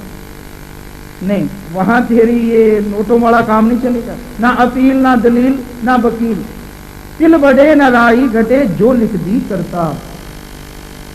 पर यह भ्रम सा जरूर लगा रहता है। गांव में मर गया, शहर में होता बच जाता, शहर में मरा जिले में होता बच जाता, जिले वाले शहर में मर गया तो कहता राजधानी में होता बच जाता, वहां मर गया कहता फॉरेन कंट्री में होता बच जाता, वहां मर गया तो चुप। क्यों? आगे उसकी कोई बात ही नहीं। या फिर हॉस्पिटल का नाम लेने लगे, ये बड़ा नहीं बढ़िया था, वो बड़ा बढ़िया था। मतलब ये तो कहना ही नहीं ना कि मरना तो था ही, इसने तो जाना ही था। पर वो नहीं मानते, कहते ना पक्का बचा देते। कई डॉक्टर भी कहते, सज्जन मिलते कई, नहीं महाराज जी इसका इधर इलाज नहीं हो पाया, हमारे पास आता तो बचा दे। हम चुप हो जाते हैं, कहने को तो दिल करता है, क्या आपके हाथों से कभी कोई मरा नहीं? जिस हॉस्पिटल में रहते हैं उसमें कभी कोई डेड बॉडी नहीं निकलती?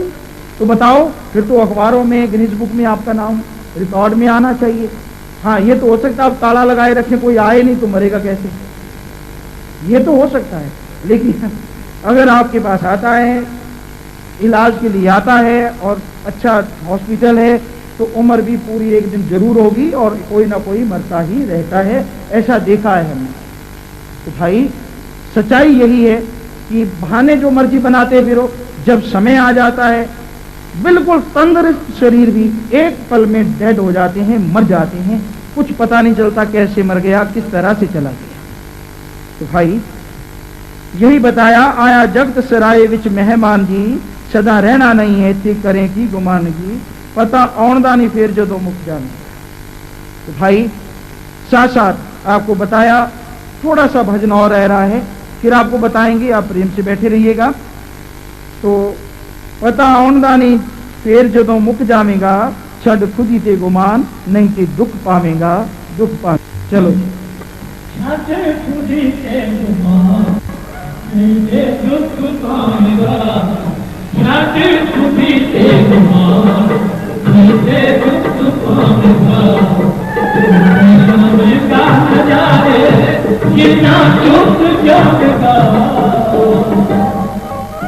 छड़ खुदी ते गुमान नहीं ते दुख पावेगा, छड़ खुदी ते गुमान नहीं ते दुख पावेगा।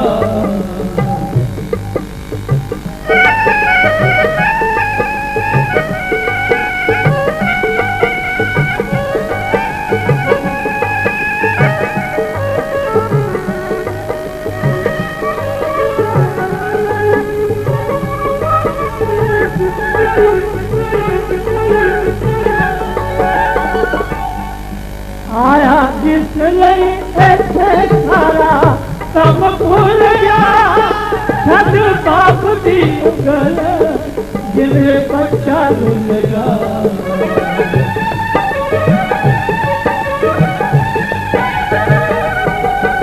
आया जिस लई ऐसे सारा तम भूल गया, छद बाप दी उंगल जिन्हें बच्चा लुलगा, लबड़ा निकले तारे लबड़ा निकले रुल मुक जावेगा,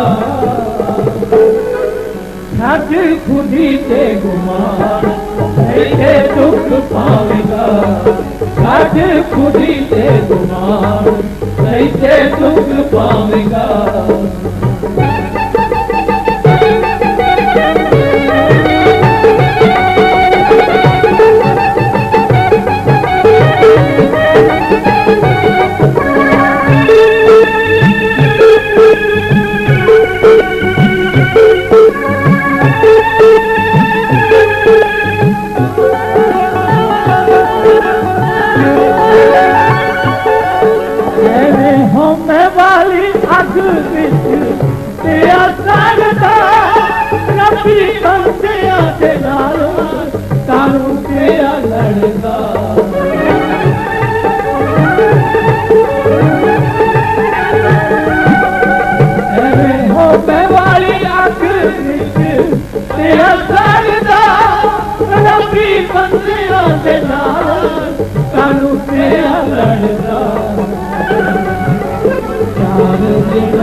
चुप जाएगा,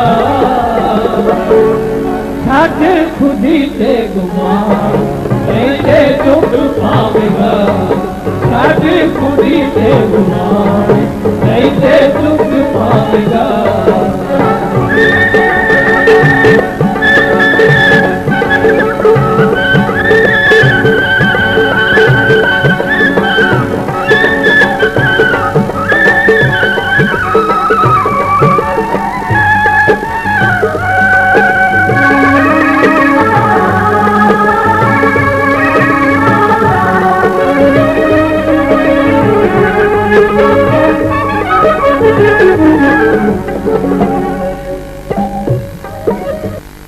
अजे भी वक्त पैदा जे उठा लवे मानस जन्म सफला बना लवे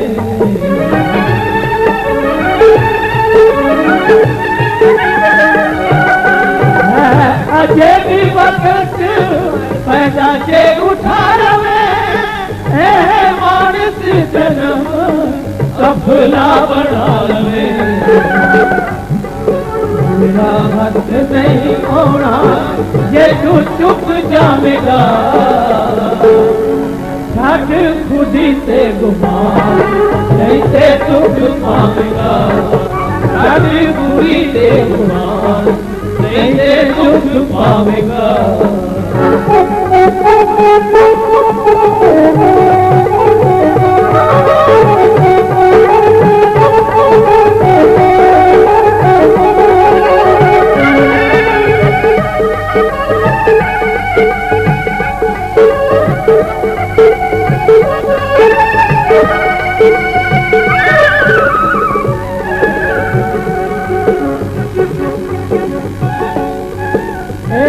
रब के मिलती है पहली बारी जी सारी दिल का गरीबी गल सौखी थोड़ी जी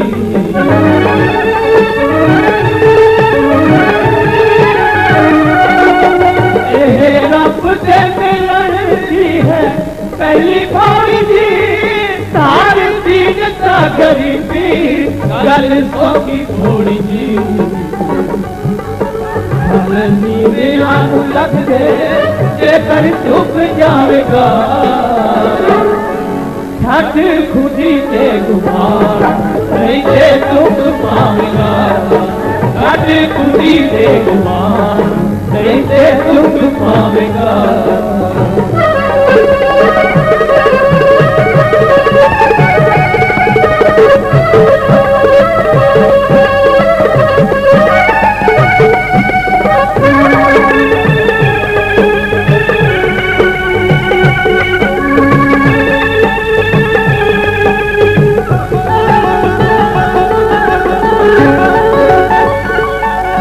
नाम जपन की क्षमता को कुछ मुक्ति बिना नाम होई है ना होई मुक्ति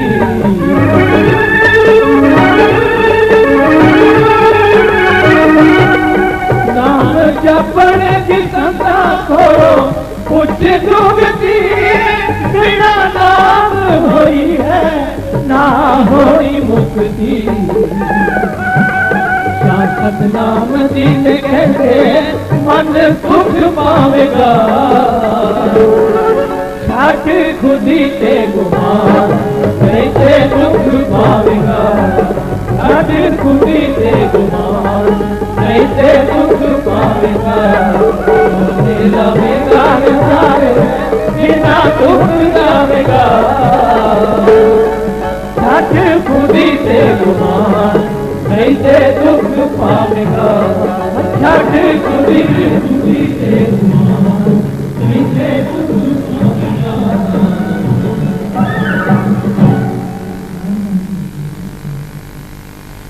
भजन के आखिर के अंतरों में आया जी आया जिस लई ये थी सारा कम भुल गया छड़ बाप दी उंगल जिमें बच्चा रुल गया घर लभना नहीं फिर रुल मुक जाएंगे।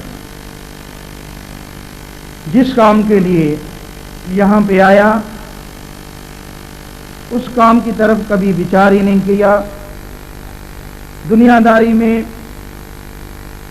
काम धंधे में विषय विकारों में मस्त हो गया और जो तेरा फर्ज जो तेरा कर्तव्य था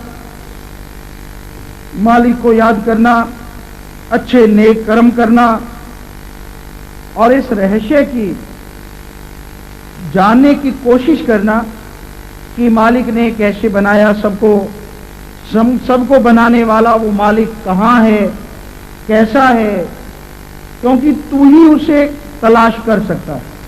कोई जानवर, कोई पक्षी, उनमें इतनी अक्ल ही मालिक ने नहीं दी, इतनी समझ ही नहीं दी कि वो उसे पाने की कोशिश करे। हम किसी देवी देव नहीं, हम मालिक की बात कर रहे हैं। जो दोनों जहान का मालिक, किसी एक का नहीं। देवी देव अलग बात है, चाहे वो छोटा है चाहे बड़े वाला, पर सबको बनाने वाला प्रभु परमात्मा अल्लाह वाहिगुरु राम है।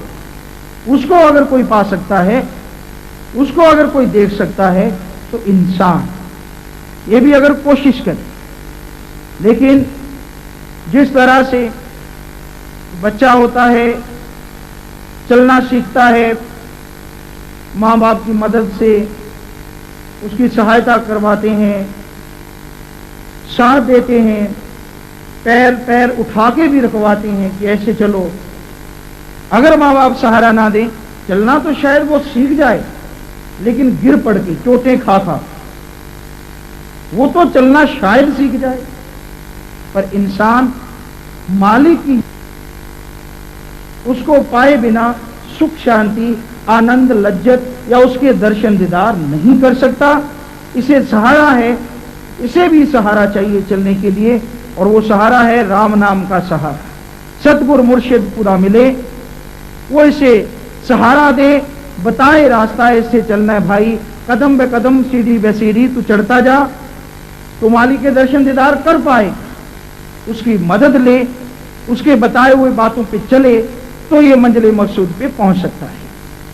बच्चे को समझाते हैं माँ बाप, बेटा उधर नहीं जाना, उधर बुरा है, तेरे लिए अच्छा नहीं। माँ बाप ने तो समझा दिया, बता भी दिया। अब अगर बेटा माने ही ना कि मैं तो जाऊंगा देखूंगा होता क्या है, देखने को बचेगा तभी ना, जब उन्होंने कह दिया उधर दलदल है फंस गया देखते रहना, क्या देखेगा। नहीं मानी बात, तो संत फकीर जो होते हैं उनका काम बताना है कि भाई ये इंसान तेरे लिए ये मार्ग अच्छा है, नेकी भलाई का है, जिंदगी में खुशियां देने वाला है, आनंद लज्जत से जिंदगी गुजार सकता है, वो रास्ता बता देते हैं। और दूसरा कहते हैं ये बुराइयां अत्याचार जुल्मों सितम वाला ये जो मार्ग है ये परेशानियां पैदा करेगा, गम चिंताएं देगा, तुझे तड़पाएगा। तो ये दोनों रास्ते बता दिए। अब अगर आप माने ही ना कि मैं तो करके देखूंगा, देखेगा क्या, फिर वो बताया दुनिया ही देखेगी। तू तो रोता रहेगा, चिल्लाता रहेगा, दवाई का इस्तेमाल करता रहेगा, पर फायदा आत्मिक चैन शांति नहीं मिल पाई। ये इंसान कोशिश कर, ये जन्म जो तुझे मिला, जिस काम के लिए मिला, वो एम वो लक्ष्य जरूर हासिल कर। आगे आया, एमे होमे वाली अग विच पिया सड़दा, रबी बंदियां दे नाल कानू पिया लड़दा, 4 दिनां दी नुमाइश इथों चुक जावेगा। होमे अहंकार आपको पहले भी बताया बुरी बला है जी, और जब ये आ जाती है तो इंसान का बेड़ा गर्क कर देती है। इंसान के अंदर बुराइयां हैं,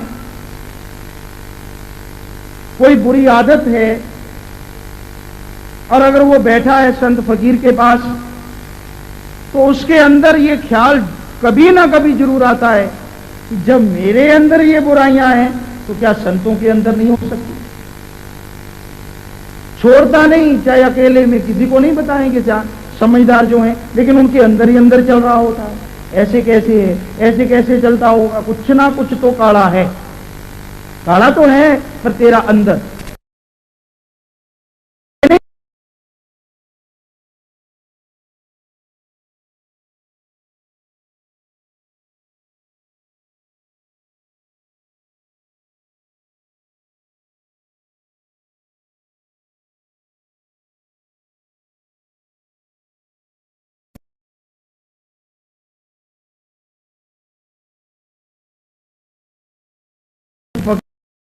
आते ही मालिक की याद के लिए हैं, और हर किसी को खुश देखने के लिए, सुख देने के लिए। ये नहीं कि वो खुद अपने लिए कुछ ऐसा बनाएं या करें। ऐसे कल एक बच्चा था, बात करने लगे कि महाराज जी आप कहते हैं कि मालिक के नाम पे पैसा नहीं लेना चाहिए, ये तो ठेकेदारी सी बन जाती है, तो आपके भी यहाँ पे जो दुकानें हैं उनमें पैसा लिया जाता है, तो वो पैसा भी तो आप इकट्ठा करते हैं, कहाँ लगाते हैं। तो भाई हमने उनको बताया, पर पता नहीं वो उनको समझ नहीं आया या डर गए। बताया तो था, आवाज थोड़ी ऊंची हो गई। तो भाई बात यह है, पहले जब सच्चे सौदे में पुराने सत्संगी जानते हैं, कंटीन हुआ करती थी बाहर बाहर, पहले कुछ भी नहीं, बाद में कंटीन शुरू हो गई, ब्रेड वगैरह दूध मिला करता, तो बहुत सी चिट्ठियां आया करती, महाराज जी खाने का इंतजाम होना चाहिए। क्यों? क्योंकि हम 5 रुपए पहले किराया लगाते हैं, शहर में जाते हैं, 15 रुपए का खाना मिलता है, 5 फिर आने के लगाते हैं, 10 और 15 25 रुपए लग जाते हैं। हम गरीब हैं, तो कंटीनें बना दी गई, 5 रुपए, ये शायद 6 रुपए ख्याल में नहीं दिए जाते हैं कि भोजन दिया जाता है जी। तो कहते हैं ये पैसा आप लोग कमा रहे हैं इस तरीके से, कंटीने हैं, ग्रंथ हैं, ये सब कुछ है, तो आप पैसा कमा रहे हैं। तो भाई मालिक ने आपको अंदर से न्योंदा दिया है, सतगुरु ने, कि आप सतगुरु की बात सुने, परमात्मा से लिव लगाएं। क्या आपको ये भी न्योंदा दिया था कि कंटीन में जरूर खा के जाएं? नहीं दिया था ना। या हमने कहा हो कभी सत्संग में कि भाई आए तो 2-2 उधर भी चढ़ा जाना, कुछ खा जाना, कभी कहा? नहीं कहा। तो मत जाओ, अगर आप में हिम्मत है तो ना खाओ भाई, हमने कब कहा खाओ। रही बात, तरीका भी है इसका, आपको बता देते हैं कैसे करो। घर में से रोटियां बनवा के ले आओ, चटनी रख लाओ, सब्जी बना लाओ, जहां बैठ के जहां मर्जी खाते रहो।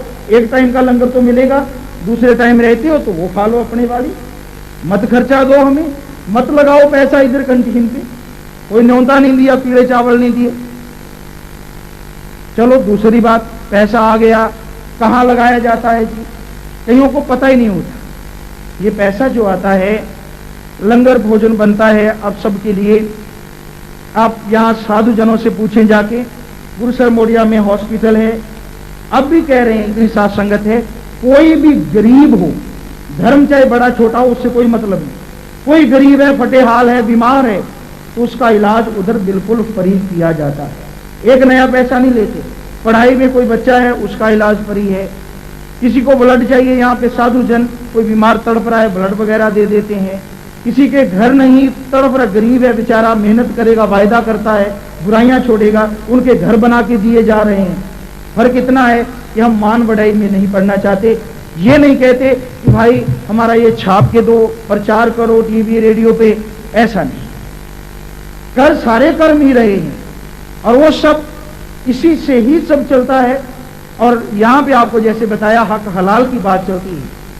कोई भी जैसे पुस्तक वगैरह है, कोई 10 रुपए की बनती है, कागज सारा 10 रुपए का है, या तो उसमें 11 रुपए जैसे ले लिया गया, 1 रुपया, और वो भी दीन दुखियों की मदद में।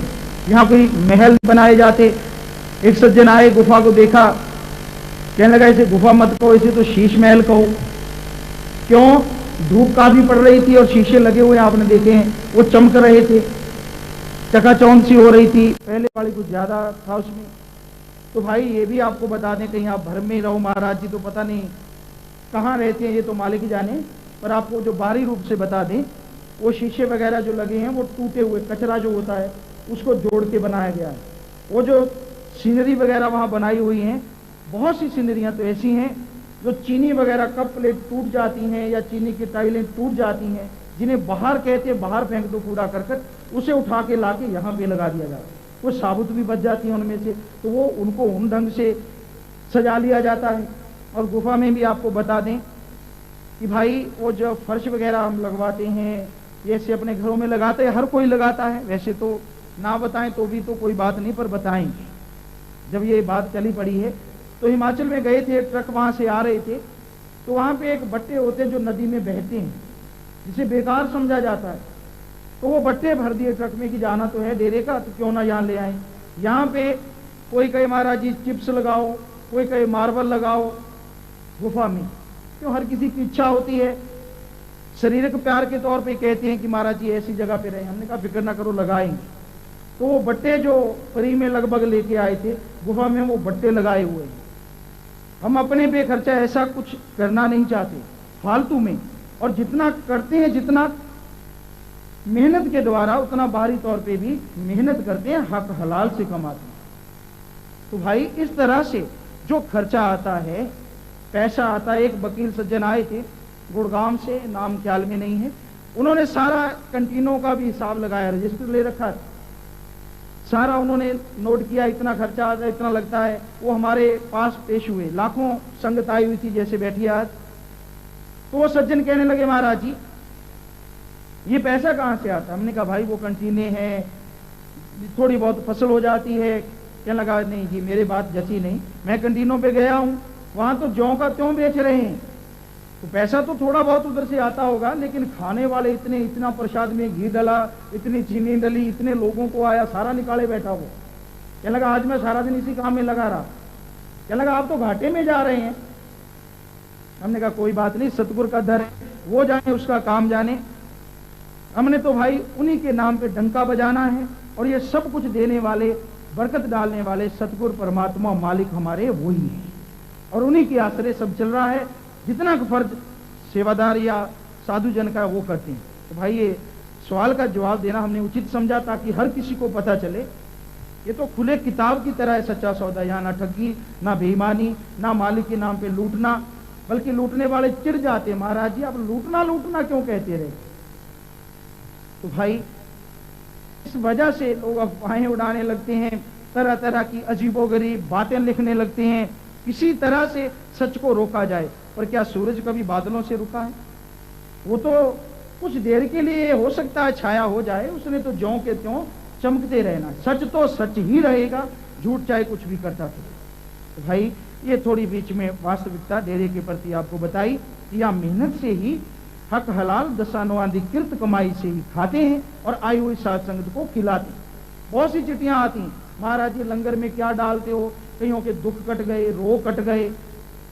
तो भाई लंगर में हक हलाल डालते हैं, दशानुवादिकृत कमाई डालते हैं, बेईमानी वाला नहीं। तू 10 चढ़ा दे, 1 रुपए का तेरे हाथ में रख दिया, खा ले बेटा प्रसाद है, नहीं ऐसा नहीं। खून पसीने की कमाई से कमा के फिर ये लंगर तैयार होता है, और उससे आप खुद देखते हैं बहुत से सज्जन बैठे होंगे, मालिक रहमत करता है भाई। तो इस तरह से ये सारे खर्चे वगैरह चलते हैं जी। हाँ जी, तो फिर से भजन पे आते हैं जी। आगे आया है, अजय भी वक्त फायदा जे उठा लवें, ए मानस जन्म सफला बना लवें, बेड़ा हाथ नहीं आना जे तू चुप जावेगा। इस बारे में लिखा बताया है जी। सफल बना ले जन्म मनुष्य का, हर का नाम ध्या ले तू, संतों के चरणों में अपना प्रेम प्यार लगा ले तू, कर अर्जोई मालिक के आगे माफ कसूर करा ले तू, सत्संग कर संतों का भाई नाम पदार्थ पाले तू, श्वास श्वास में सिमरण करके हृदय शुद्ध बना ले तू। ए रब दे मिलन दी है पहली पौड़ी जी, धार दीनता गरीबी गल सौखी थोड़ी जी, फल नीमिया नू लगदे जेकर झुक जावेगा। मालिक को पाने के लिए दीनता नम्रता बहुत जरूरी है, पहला स्टेप है। और इंसान का जो शरीर है ये भी मालिक को पाने का पहला और आखिरी स्टेप ही है, मौका अवसर है। कैसे? जैसे आप 2 मंजिल पे चढ़ते हैं, सीढ़ी लगी हुई है, 84 डंडे हैं, आप सीढ़ी दर सीढ़ी चढ़ते हैं, 84 में सीढ़ी पे चढ़ गए। अगर मंजिल की तरफ से देखा जाए तो वो पहली सीढ़ी है, और अगर धरती की तरफ से देखा जाए उसी तरह से आपका शरीर है। 84 लाख शरीरों में से ये आखिरी में मिलता है, यानी धरती की तरफ से आखिरी हो गया, और मालिक को पाने का पहला और आखिरी अवसर है, यानी उधर से पहला अवसर हो गया। अगर वो 84 में सीढ़ी से कोई गिरे तो कहां गिरता है? धरती पे आके। वैसे भाई अगर शरीर मालिक की याद के बिना यूं ही बर्बाद कर दिया तो बनास्पति पहली जून बनती है। स्वर्ग नरक के बाद आत्मा को इसमें आना ही पड़ेगा, जन्म मरण में चक्कर लगाना ही पड़ेगा। तो समय है, अवसर है कि दीनता धारण करके मालिक को याद करें। दीनता नम्रता बहुत जरूरी है। ऊंचा भया तो क्या भया, जैसे पेड़ खजूर, पंथी को छाया नहीं, फल लागे अति दूर। खजूर का पेड़ फल होता है लेकिन हर कोई तोड़ नहीं पाता, छाया भी उसकी नहीं होती जो काम में आ सके, इतनी ज्यादा, इतनी घनी जो गर्मी में उसके नीचे कोई बैठ सके। आगे आया जी, नाम जपन दी संता कोलों पुछ जुगती, बिना नाम होई है ना होनी मुक्ति, शाह सतनाम जी ने कहंदे मन सुख पावेगा। लिखा है इस बारे में। संत शब्द साधन या नाम की कमाई करवा कर ही जीवों को मोक्ष द्वार का रास्ता बताते हैं। मालिक शब्द स्वरूपी है, ताते शब्द या नाम द्वारा ही उसका मेल और जीव का कल्याण है। नाम जपन दी संता कोलों पुछ जुगती, बिना नाम होई है ना होनी मुक्ति। शास्त्र नाम जी ने कहते मन सुख पामी। और भजन के आखिरी अंतरे में परम पिता शास्त्र नाम जी महाराज फरमाते हैं कि भाई आपको जो बताया है उसको मानिए जरूर। सत्संग में आपने सुना, अपनी तरफ से सतगुरु की दया मेहर मालिक की रहमत से आपको सच ही बताया है। सुना है आपने, लेकिन सुन के अगर जिंदगी में अपनाएंगे तभी आपको खुशियां हैं। सुनने का फल है तो सही, क्योंकि सत्संग सभी धर्मों में ये दायर है, लिखा हुआ है। यहां प्रभु परमात्मा की बात की जाती हो, वो एक ही मालिक की वो सत्संग है। किसी को लूटा ना जाए, ठगा ना जाए, सच्ची बात की जाए। और ऐसी सत्संग में मालिक दया मेहर रहमत की बरसात जरूर करते हैं और होती रहती है। तो उसकी बरसात आपकी झोलियों में आई तो जरूर, लेकिन अगर आप माने तो पूर्णतः आप झोलियां भर सकते हैं। माने की गत कही ना जाए। अगर मानो तो भाई बिन अमलों के आलमा इल्म निकम्मे सारे। जब तक आप मानते नहीं, अमल नहीं करते, इल्म ज्ञान चाहे कितना भी, वो ज्ञान किसी काम का नहीं।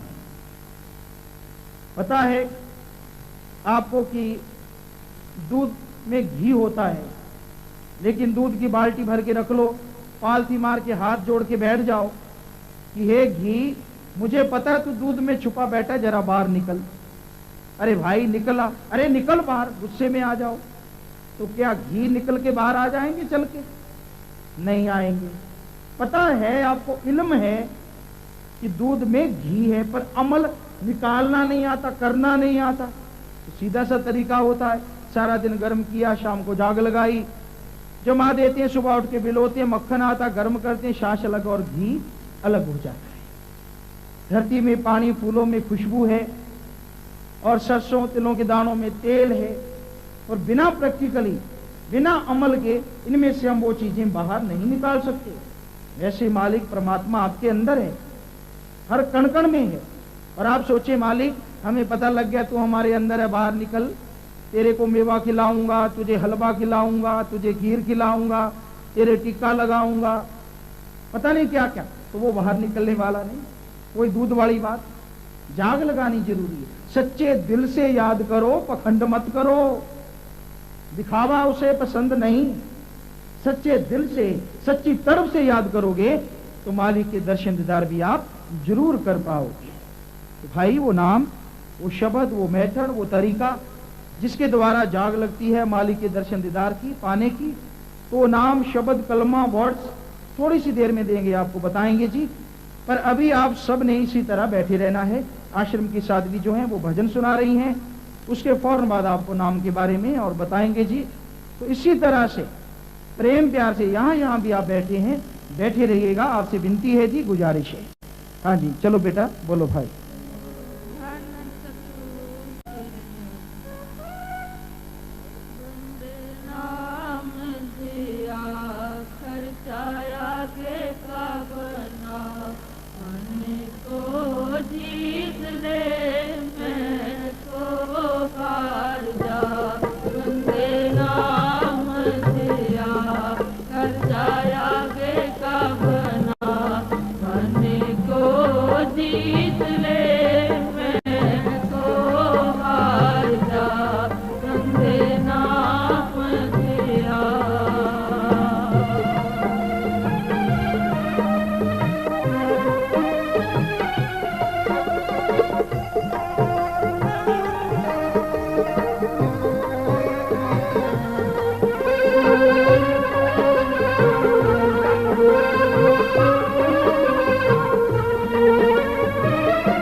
इसको है तारना।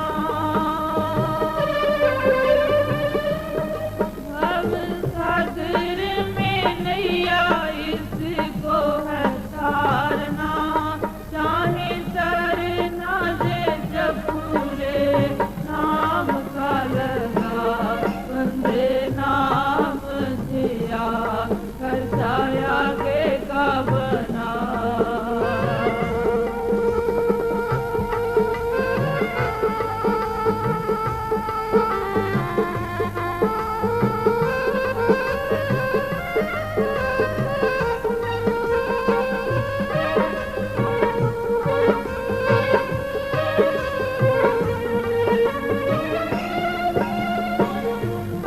नाम लेने जपने में कोई लगे दामना। नाम लेने जपने में कोई लगे दामना। धर्म जात न छूटे कोई छूटे कामना। धर्म जात न छूटे कोई छूटे कामना। मुश्किल कामना सोराहा घबरा, बंदे नाम दिया खर्चाया गे का बना। मन को जीत ले मैं को हार जा, बंदे नाम दिया।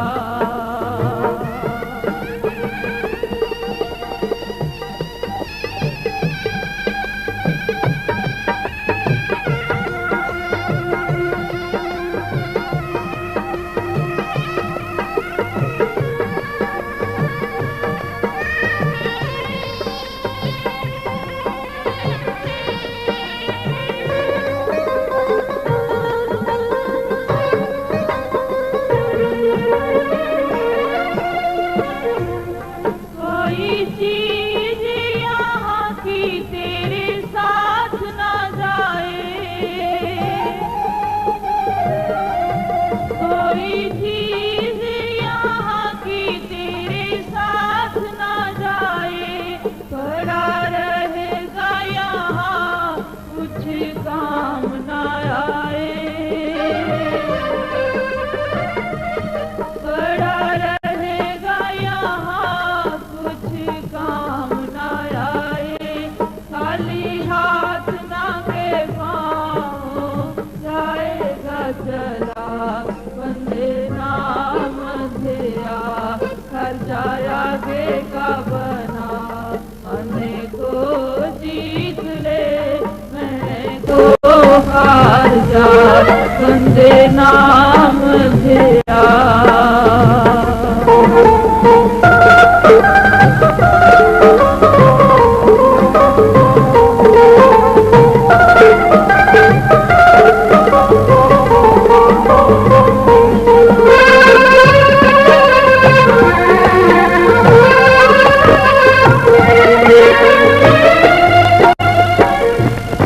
मन है दुश्मन धोखा ना खाना। मन है दुश्मन धोखा ना खाना। इसकी चाल फरेब में हथियाना। इसकी चाल फरेब में मत आना।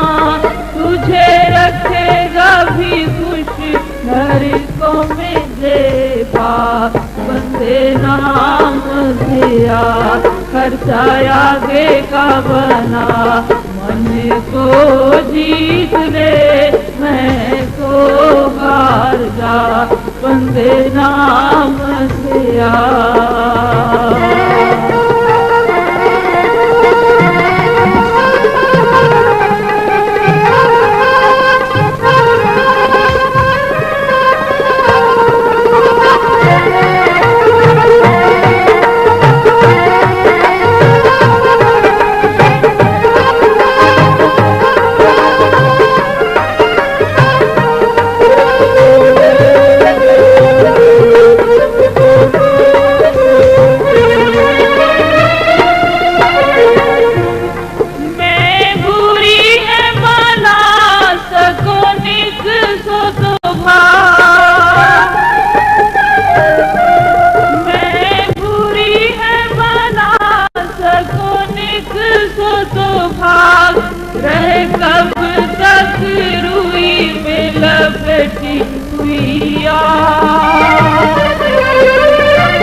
अपनी में गए है कबीर जी बता बंदे नाम दिया खर्चा आगे का बता मन को जीत ले मैं तो हार जा बंदे नाम दिया।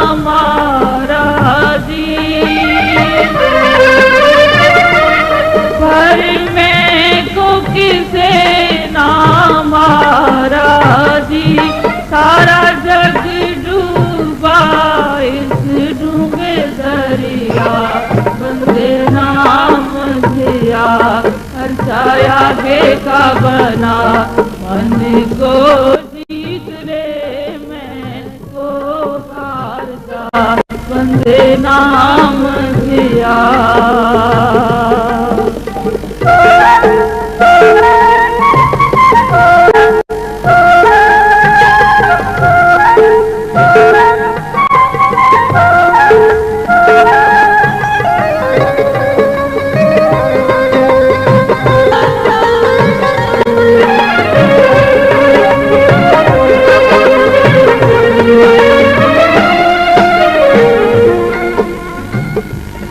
जिस मन जीता जग जीत लिया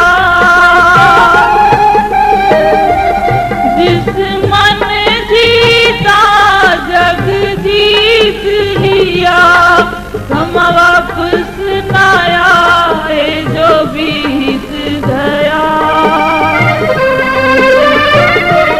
समा वापस न आए जो बीत गया यही शासत नाम लिख रहे हैं बता बंदे नाम दिया खर्चा आगे का बना मन को जीत रे मैं को हार जा बंदे नाम दिया खर्चा आगे का बना मन को जीत रे मैं को हार जा बंदे नाम दिया खर्चा आगे का बना।